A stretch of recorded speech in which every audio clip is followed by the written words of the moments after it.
Hello बच्चों, तैयार हो जाओ बिजनेस को easy, interesting, engaging, real life और रिलेटेबल एग्जांपल के साथ समझने के लिए मेरे साथ। और आज हम लोग पढ़ेंगे प्रिंसिपल ऑफ मैनेजमेंट। हेनरी फेवल ने जो 14 प्रिंसिपल्स दिए थे, आज हम लोग उसको पढ़ेंगे जबरदस्त तरीके से। ऐसा ऑपरेशन करेंगे इसका कि जिंदगी में कभी नहीं भूलने वाले हो। ठीक है, एक एक प्रिंसिपल ऑफ मैनेजमेंट समझेंगे जबरदस्त तरीके से।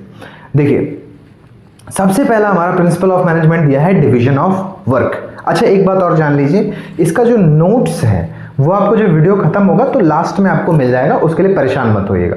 ठीक है, तो पहला हमारा प्रिंसिपल ऑफ मैनेजमेंट है डिवीजन ऑफ वर्क। फेवल साहब कहते हैं कि आप क्या करो ना, कंपनी के अंदर काम को बांट दो। कि सारा काम खुद करोगे तो नहीं हो पाएगा, या अगर आपने काम बांटा नहीं कि अच्छा कोई भी काम किसी को भी दे दो तो कभी नहीं हो पाएगा। आई बात समझ। जैसे अपने घर को देखो, तो घर में क्या है, पैसा कमाने का काम पापा का, खाना बनाने का काम मम्मी का, ये छोटे मोटे जो सामान लाने उसका काम आपका, सबके काम बटे हुए हैं। अब इससे होता क्या है फायदा कि जब सबके काम बढ़ जाते हैं फिर हर इंसान अपना काम डेली, जैसे पापा हैं पैसा कमाते कमाते कमाते कमाते वही काम डेली करेंगे, करते करते करते करते करते अपने काम के एकदम एक्सपर्ट बन जाएंगे। जब काम बढ़ जाता है तो आदमी को पता होता है कि मुझे ये करना है, और उस काम को करते करते करते वो इतना एक्सपर्ट बन जाता है कि एकदम स्पेशलिस्ट बन जाता है उसका। मम्मी है, वो खाना बनाने में धीरे धीरे धीरे धीरे धीरे उसके एक्सपर्ट बन जाएंगे। आप हैं, कोई सामान लाना है, धीरे धीरे धीरे धीरे उसके एक्सपर्ट बन जाओगे, है ना। तो जब डिवीजन ऑफ वर्क होता है तो हर आदमी अपने काम में एक्सपर्ट बन जाता है। फ़ायदा क्या है इससे? फ़ायदा ये है कि आपके जो कंपनी के रिसोर्सेज हैं वो कम वेस्ट होंगे। कैसे? अब सोचो, मम्मी खाना बनाने में बेस्ट। अब मैं मान लो 1 किलो आटा लाता हूँ और मम्मी को देता हूँ रोटी बनाने के लिए। मान के चलो 1 किलो आटे में 20-25 रोटियाँ बना देंगे। कोई भी एक भी रोटी वेस्ट नहीं होगी कि कोई रोटी जल गई। क्यों? क्योंकि अपने काम के एक्सपर्ट हैं। क्या बोला मैंने? अपने काम की एक्सपर्ट। यही काम अगर मैं आपके घर में कोई छोटी बहन है उसको दे दूँ, फिर 1 किलो में हो सकता है 5 रोटियां भी ढंग की ना बने, वो भी बनेंगी तो भारत का नक्शा बना देगी वो। आई बात समझ में? तो ये होता है डिवीजन ऑफ वर्क। तो डिवीजन ऑफ वर्क से स्पेशलाइजेशन आ जाता है, हर आदमी अपने काम में एक्सपर्ट, और उससे रिसोर्सेज नहीं वेस्ट होते हैं। आई बात समझ में? तो ये फेवल साहब का कहना था कि भाई आप डिवीजन ऑफ वर्क कर दोगे तो आपकी कंपनी में बहुत अच्छा हो जाएगा। दूसरा है अथॉरिटी एंड रिस्पॉन्सिबिलिटी। अथॉरिटी मतलब होता है the order to give power, responsibility मतलब the obligation to complete the work. Authority का मतलब किसी को ऑर्डर देने की पावर, और रिस्पॉन्सिबिलिटी मतलब कोई ऑब्लिगेशन जो आपको पूरा करना है। अब ये जो अथॉरिटी और रिस्पॉन्सिबिलिटी होता है ना, ये गर्लफ्रेंड बॉयफ्रेंड की तरह होते हैं। ये दोनों हमेशा साथ में ही आते हैं। क्या बोल दिया मैंने? सुनो, ये दोनों गर्लफ्रेंड बॉयफ्रेंड की तरह होते हैं, साथ साथ आते हैं, अलग अलग आ ही नहीं सकते। कैसे? मान के चलो, अगर मुझे कोई जिम्मेदारी दी जाती है, मुझे कोई भी रिस्पॉन्सिबिलिटी दी जाती है और मुझे उसको कंप्लीट करने की पावर ना दी जाए, क्या मैं अपनी कभी रिस्पॉन्सिबिलिटी पूरा कर पाऊंगा? कभी नहीं पूरा कर पाऊंगा। सोच के देखो, हमारे देश का कोई एक बहुत बड़ा सैनिक है, मोदी जी उसको बुलाते हैं कि भैया इधर आ, तुझे ना देश के बॉर्डर पे जाना है, ये बंदूक लेके, और वहाँ पे बॉर्डर पे जाके ना पूरे कंट्री की रक्षा करनी है। लेकिन ध्यान रखियो, ये जो बंदूक में जो गोली है ना, ये तो हमसे पूछ के ही चलाएगा। क्या बोले? ये जो गोली है ना बंदूक के अंदर, तो हमसे पूछ के ही चलाएगा, बिना पूछे चलाना नहीं। अब होगा क्या? जिम्मेदारी इसको दे दी बहुत बड़ी, पूरे देश को संभालना है, पूरे देश को संभालना है, इतनी बड़ी जिम्मेदारी। अब ये पहुंचा बॉर्डर पे, भैया बंदूक लेके है, पहुंचा बॉर्डर पे है, देख रहा है इधर उधर है, पता चला उधर से एक आतंकवादी आ रहा है, आया उधर आ रहा, गोली चला नहीं सकता, पावर ही नहीं है, अथॉरिटी ही नहीं है, पूछना पड़ेगा। तब तक वो आतंकवादी आया, कनपट्टी पे बंदूक रख दिया भाई साहब, और ये फ़ोन लगा रहे हैं, हाँ मोदी जी गोली चलाऊं मैं, तब तक। इसका मतलब अगर आप किसी आदमी को जिम्मेदारी दे रहे हैं तो साथ साथ में पावर भी दीजिए, ताकि वो उस जिम्मेदारी को कंप्लीट कर पाए, वरना वो जिम्मेदारी को कंप्लीट ही नहीं कर पाएगा। जैसे अभी वाले एग्जाम्पल में हमने देखा, है ना, ये चीज़ है। तो फेयोल कहते हैं कि अथॉरिटी और रिस्पॉन्सिबिलिटी को हमेशा बैलेंस करके रखना चाहिए, कि अगर आप किसी इंसान को इतना जिम्मेदारी दे रहे हो तो इतना ही पावर दीजिए, इससे ज़्यादा पावर मत दीजिए वरना वो करप्ट हो जाएगा। और अगर मान लीजिए आप किसी इंसान को पावर इतना दे रहे हैं और जिम्मेदारी इतना दे दिए, ज़्यादा दे दिए, तो अपना काम ही नहीं कर पाएगा वो। तो इन दोनों को हमेशा बैलेंस रख के चलिए, फेयोल ये कहते हैं। ठीक बात है। तीसरा है इसमें principle discipline, principle of discipline. पहले तो डिसिप्लिन का मतलब क्या होता है ये जान लो। देखो, अगर किसी स्कूल के अंदर जो रूल्स और रेगुलेशंस बने हुए हैं वो फॉलो हो रहे हैं तो इसका मतलब उस स्कूल में डिसिप्लिन है।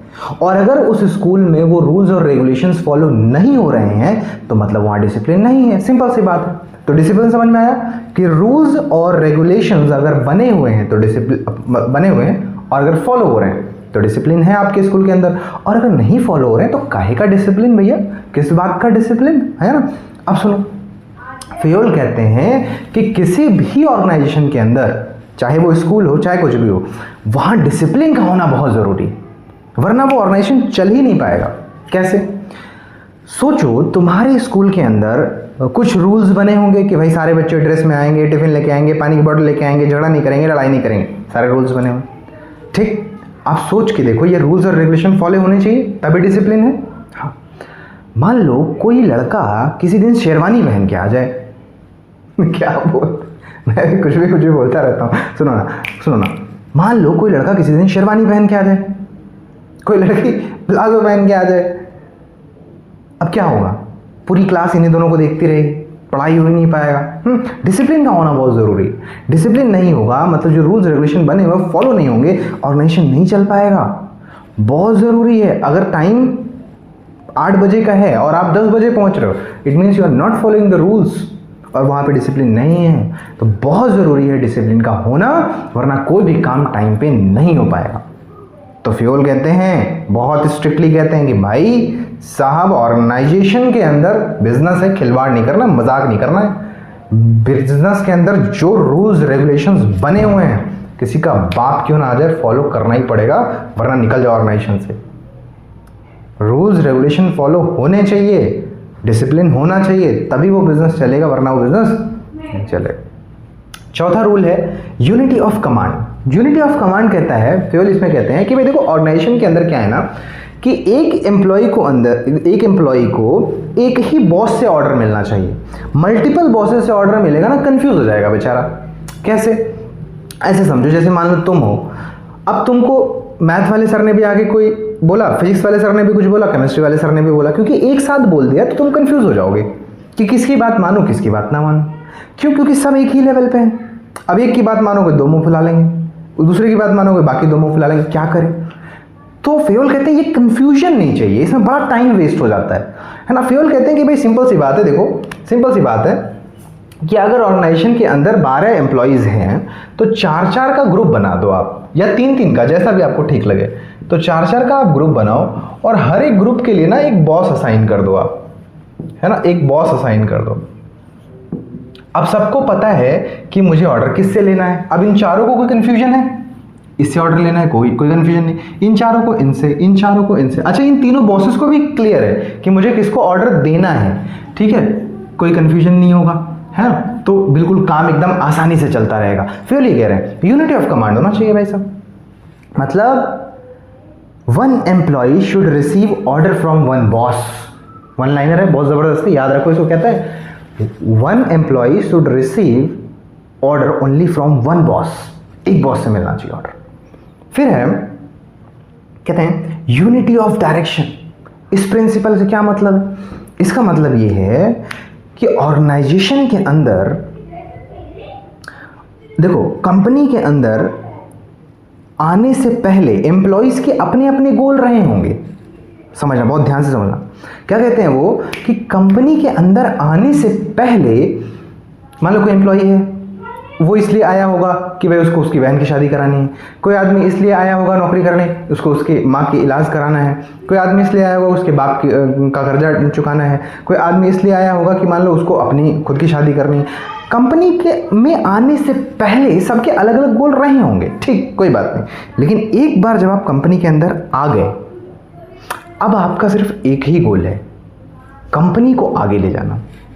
क्या करना है? कंपनी को आगे ले जाना है, कंपनी को आगे ले जाना है। यूनिटी, सबको मिलके, सबका अलग अलग गोल नहीं होना चाहिए, सबको मिलके एक गोल होना चाहिए, कंपनी को आगे ले जाना। कभी आपने क्रिकेट खेलते हुए टीम को देखा है? वहां पर सारे के सारे जो 11 प्लेयर्स होते हैं वो अपने लिए नहीं खेलते भाई साहब, ना ना ना ना, they are playing for their team. Why? Because they know the moment team wins they will win. उनको पता है कि जिस वक्त टीम जीतेगी वो जीत जाएंगे, ठीक है? तो वहां कोई अपने लिए नहीं खेल रहा है, they are playing for their team, right? ये चीज फुटबॉल में देखिए, कोई भी वहां इंडिविजुअली अपने लिए नहीं खेल रहा है, they are playing for the team. उनको पता है भाई टीम जीतेगी, मैं खुद जीत गया भाई साहब, टीम को जिताओ। ऐसे ही फेल करे, कंपनी को जिताओ, कंपनी को आगे ले जाओ, कंपनी आगे जाएगी, तुम अपने आप आगे जाओगे, तुमको ले नहीं जाना पड़ेगा। आई बात समझ में? यूनिटी, कि सारे लोग का गोल बस एक होना चाहिए, कंपनी को आगे ले जाओ, कंपनी को, यूनिटी ऑफ डायरेक्शन, सबका गोल एक, कंपनी को आगे ले जाओ, यूनिटी ऑफ डायरेक्शन, है ना? फिर कहते हैं यहां पे देखो, subordination of individual interest to general interest. Subordination of individual interest to general interest. अब समझिएगा जरा बात को, इंडिविजुअल इंटरेस्ट क्या है और जनरल इंटरेस्ट क्या है। देखिए, मान लीजिए आप MBA करते हैं, फॉर एग्जाम्पल, जैसे कॉमर्स के स्टूडेंट हैं, तो जाहिर सी बात है कि 12th के बाद MBA करेंगे या कुछ करेंगे, उसके बाद कंपनी में जॉब के लिए जाएंगे। अच्छा, अब आप सोचिए, आप कंपनी के अंदर क्यों जा रहे हैं? पैसा कमाने। कम ऑन, पैसा कमाने, इसमें झूठ वाली कौन सी बात है, छिपाने वाली क्या बात है? यह आपका हो गया इंडिविजुअल इंटरेस्ट।